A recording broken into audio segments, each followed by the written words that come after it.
नमस्कार। ओपी राजभर ने जिस तरीके से उत्तर प्रदेश में एक अलग तरह का माहौल बनाया कि तमाम जो सपा के सांसद हैं, जो नेता हैं, विधायक हैं, वो बीजेपी में जाने को तैयार हैं, लेकिन जिस तरह से अब उनका ये दावा खोखला साबित होता हुआ दिखाई पड़ता है, उससे अब उनके अंदर कहीं ना कहीं एक फ्रस्ट्रेशन भी दिखाई देती है। और जिस तरह की बयानबाजी अब इस फ्रस्ट्रेशन में वो करते हुए नजर आते हैं, वो अपने आप में कई तरह के सवाल खड़े कर देती है। क्योंकि ओपी राजभर शिवपाल यादव पर हमला करते हुए कहते हैं कि अगर उनके अंदर हिम्मत है, अगर वो अपने अंदर दम रखते हैं, तो मेरी सीट यानी जहूराबाद से चुनाव लड़कर दिखा दें, उनको अपनी ताकत का पता चल जाएगा कि वो कितना पानी में हैं। ये बात जो है ओपी राजभर ने कही है।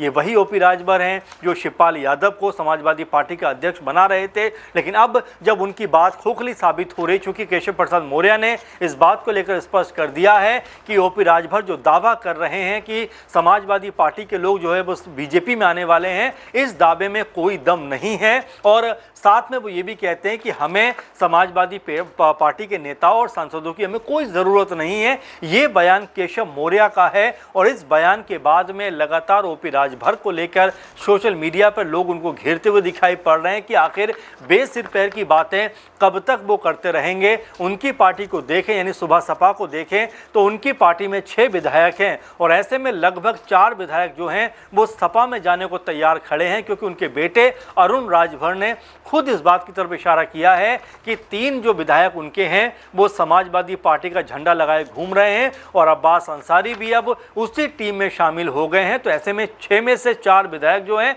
वो लगभग ऐसा लगता है कि सपा के साथ में जाने को तैयार है। लेकिन जिस तरह से अब ओपी राजभर ये बात कहते हुए नजर आते हैं कि अगर शिवपाल यादव में दम है तो वो मेरे साथ चुनाव लड़कर दिखा दें, जहूराबाद से पर्चा भर दें, तब उनको पता चल जाएगा कितना दम उनके अंदर है। अब जहूराबाद को लेकर वो बात तो कह रहे हैं, बयान तो दे रहे हैं, लेकिन बड़ा सवाल ये बन जाता है कि क्या जहूराबाद सीट जो है वो ओपी राजभर को मिलेगी भी। क्योंकि ये अपने आप में ये बड़ा सवाल इसलिए बन जाता है क्योंकि जहूराबाद ये वही सीट है जहां पिछली दफ़ा बीजेपी की तरफ से जो है प्रत्याशी उतरे थे और उस वक्त जो ओपी राजभर ये सपा के साथ मिलकर चुनाव लड़ रहे थे। तो ऐसे में जो प्रत्याशी हैं, कालीचरण इनका नाम है, ये भी ये बात का दावा करते हुए नजर आ रहे हैं कि उनको भी यहाँ से टिकट दिया जाए। तो ऐसे में जहूराबाद की जो सीट है वो लगातार फंसती हुई दिखाई पड़ती है कि क्या ये बीजेपी के पास रहेगी या ओपी राजभर ही यहाँ पर चुनाव लड़ते हुए दिखाई पड़ेंगे। क्योंकि अभी से इस सीट के ऊपर एक अलग तरह का माहौल बनता हुआ दिखाई पड़ता है। आपको बता दें कि कालीचरण राजभर ने बीएसपी में जब वो थे तो 2 बार जहूराबाद सीट से चुनाव जीता है, यानी कि उन्होंने लगातार 2 बार इस सीट पे फतेह हासिल की है और ये चुनाव उन्होंने 2002 और 2007 में जीता। यानी कि यहाँ पर कालीचरण राजभर भी एक मजबूत और बड़ा नाम है और बीते चुनाव में बीजेपी की तरफ से वो चुनाव मैदान में थे और यहाँ पर भी उनको 45,000 से ज़्यादा वोट मिले थे। वहीं अगर ओपी राजभर की बात करें तो ओपी राजभर को यहाँ पर 1,14,000 वोट मिले थे। तो कहानी यही अपने आप में बदलती हुई दिखाई पड़ती है कि ओपी राजभर उस समय समाजवादी पार्टी के साथ में थे।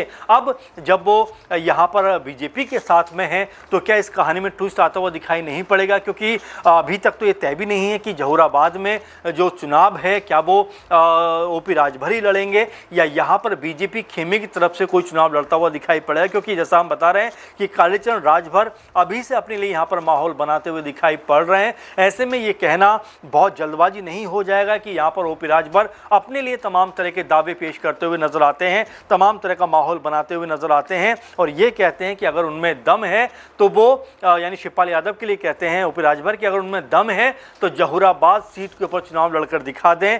यही वजह है कि लगातार अब इस बात को लेकर सवाल उठ रहे हैं कि आखिर इतनी जो है उत्साह में क्यों ओपी राजभर है, इतनी जल्दबाजी में क्यों राजभर हैं, जबकि अभी तक सीटों का बंटवारा हुआ नहीं है। पहले से पहले वो अपने लिए माहौल बनाने का प्रयास कर देते हैं, एक सीट पर तो अपना प्रत्याशी भी अनाउंसमेंट कर देते हैं, आजमगढ़ की तमाम जो विधानसभा सीटें वहाँ पर चुनाव लड़ने की बात कर देते हैं। फिर ये कहते हैं कि 32-34 उनके जो प्रभारी हैं चुनाव के वो उतर जाते हैं, फिर सह प्रभारी उतर जाते हैं। पूर्वांचल से लेकर मुरादाबाद तक अपनी तमाम सीटों पर चुनाव लड़ने की बात वो करते हुए दिखाई पड़ते हैं, जबकि अभी तक एक भी सीट के ऊपर ये तय नहीं हुआ है कि कौन कहां से चुनाव लड़ता हुआ दिखाई पड़ेगा। और इसी बात के ऊपर अखिलेश यादव ने कहा था कि ओपी राजभर को ये पता नहीं है कि उनको 75 सीटें मिलेंगी, 50 मिलेंगी, 25 मिलेंगी या सिर्फ आश्वासन मिलेगा। अभी तक इस बात का कोई भी कहीं भी जिक्र नहीं है। लेकिन ओपी राजभर इतना उतावलेपन में दिखाई पड़ते हैं क्योंकि वो इसकी वजह भी बताते हैं जो अखिलेश यादव की ओपी राजभर ने तकरीबन 30 से 35 लोगों से पैसे लिए हुए हैं। सीट को उन्होंने एक तरह बेच दिया है, टिकट के लिए पैसा ले लिया है एडवांस में। तो ऐसे में जो अखिलेश यादव कहते हुए नजर आए थे कि ओपी राजभर को डर इस बात का है कि कहीं वो लोग पैसे न मांग लें, इसलिए इस तरह का माहौल बनाते हुए दिखाई पड़ते हैं। जबकि इसमें कोई भी सच नहीं है कि समाजवादी पार्टी का कोई भी सांसद यहाँ से वहाँ जाता हुआ दिखाई पड़ेगा। और जैसे हमने आपको बताया कि केशव प्रसाद मौर्य तो इस बात को लेकर कन्फर्म कर चुके हैं कि समाजवादी पार्टी में कोई टूट नहीं हो रही है और हमें समाजवादी पार्टी का कोई सांसद चाहिए भी नहीं। और साथ में वो जो ओपी राजभर का बयान था उसको भी वो बिल्कुल भी खारिज करते हुए दिखाई यहाँ पर पड़ते हैं। लेकिन ओपी राजभर चूँकि लगातार बयानबाजी के लिए जाने जाते हैं, चाहे कुछ भी बयानबाजी हो, उनको सिर्फ बयान देना है, चर्चाओं में बने रहना है। और इसी बाबत अब वो शिवपाल यादव के ऊपर निशाना साधते हुए दिखाई पड़ते हैं। हालांकि शिवपाल यादव को पहले वो समाजवादी पार्टी का अध्यक्ष बना रहे थे, लेकिन जैसे उनको लगा कि पूरी बाजी उनके हाथ से निकल रही है, पूरा मामला उनकी तरफ से उलट होता हुआ दिखाई पड़ता है, तो वो क्या कहते हैं, वो कहते हैं कि मैं चुनौती देता हूँ शिवपाल यादव को, अखिलेश यादव को, कि अगर दम है तो जहूराबाद में आकर चुनाव लड़ें। और साथ में वो ये भी कहते हुए नजर आते हैं कि यही वो शिवपाल हैं जिनको अखिलेश यादव ने तमाम तरह से परेशान किया था और उन्होंने परेशान होकर अपनी अलग पार्टी बना ली थी। यानी एक तरीके से पुराने इतिहास को यहाँ पर ओपी राजभर दोहराते हुए दिखाई पड़ रहे हैं। चूँकि अभी तो फिलहाल उनकी तमाम जो बातें कही गई हैं वो कहीं ना कहीं निराधार साबित हो रही हैं, उनका कहीं कोई वजूद दिखाई नहीं पड़ रहा। और यही वजह है कि यहाँ पर ओपी राजभर अब इस तरह की बयानबाजी करते हुए दिखाई पड़ रहे हैं कि किसी तरह से समाजवादी पार्टी के ऊपर लगातार हमले बनाए जाए रखें, लगातार जो है बयानबाजी होती रहे। लेकिन इन बयानबाजियों में अब कोई बहुत दम दिखाई नहीं पड़ता, क्योंकि तमाम जो राजनीति के जानकार हैं, सोशल मीडिया पर जो लोग हैं, वो यही बात कह रहे हैं कि अपना घर आपसे संभल नहीं रहा है और दूसरों के घरों में आप ताका झाकी करते हुए दिखाई पड़ते हैं। क्योंकि अपनी ही पार्टी के 4 जो विधायक हैं सुबह सपा के, ओपी राजभर के, वो दूसरे दलों में जाने को तैयार हैं। लेकिन यहाँ पर ओपी राजभर बेखबरी की नींद सोए हुए हैं, उनको सिर्फ समाजवादी पार्टी दिखाई पड़ती है। और 22 में जब सपा के साथ उन्होंने चुनाव लड़ा 18 सीटों पर, तब कहीं जाकर 6 सीटें उन्होंने हासिल की। लेकिन बड़ा सवाल फिर ये बन जाता है कि जब एनडीए में सीटों का बंटवारा होगा तो ओपी राजभर को आखिर सीटें मिलेंगी कितनी? क्योंकि पिछली दफ़ा ना तो आरएलडी पार्टी एनडीए के साथ थी, ना ही सुबह सपा एनडीए के साथ थी। इसके अलावा जो चिराग पासवान है वो भी चुनाव लड़ने की बात कर रहे हैं उत्तर प्रदेश में आकर, तो सीटों का बंटवारा कहीं ना कहीं फंसता हुआ दिखाई पड़ेगा। और यही कारण है कि ओपी राजभर ज़्यादा उतावलेपन में दिखाई पड़ते हैं, ताकि बीजेपी के ऊपर एक दबाव बनाते हुए दिखाई पड़े कि भाई देखिए, मैंने इसी तरह से माहौल बनाया है तो कम से कम इतनी सीटें मिलती हुई मुझे नजर आए। लेकिन जो बीजेपी का रुख लग रहा है उससे तो ये कतई नहीं लगता कि राजभर को लेकर बीजेपी कोई बड़ी रणनीति बना रही, क्योंकि लोकसभा चुनाव में एक सीट जो है ओपी राजभर को दी गई थी। उनके बेटे अरविंद राजभर चुनाव भी लड़ते हुए दिखाई पड़े थे और इस चुनाव में उनकी बुरी तरीके से हार हुई थी। तो ऐसे में बीजेपी के साथ जाकर ओपी राजभर को ऐसा नहीं लगा कि कोई बहुत बड़ा फायदा यहाँ पर होता हुआ दिखाई पड़ा है, क्योंकि जब से सपा छोड़कर बीजेपी खेमे की तरफ वो आए हैं, सरकार में शामिल हुए हैं, तो भले ही मंत्री पद उनको मिल गया है, लेकिन पॉलिटिकल तौर पर कोई बड़ा फायदा यहाँ पर होता हुआ दिखाई नहीं पड़ा है। और अब जबकि 4 उनके विधायक, जिनके बारे में लगातार उनकी ही तरफ से ये बात कही गई है, जब सुबह सपा का दामन छोड़कर भी जो सपा में शामिल होंगे तो उनकी हालत और ज़्यादा ख़राब होती हुई दिखाई पड़ेगी।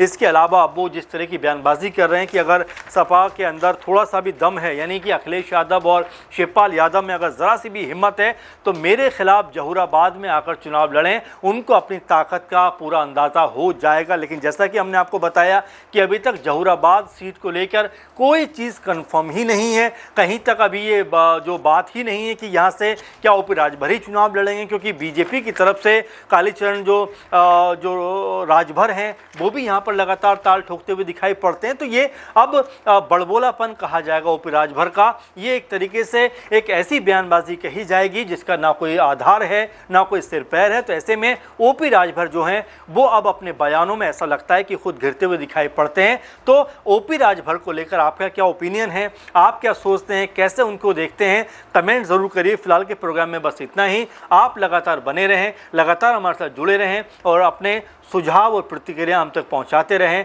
आपसे फिर मुलाकात होगी। इस प्रोग्राम में इतना ही। नमस्कार।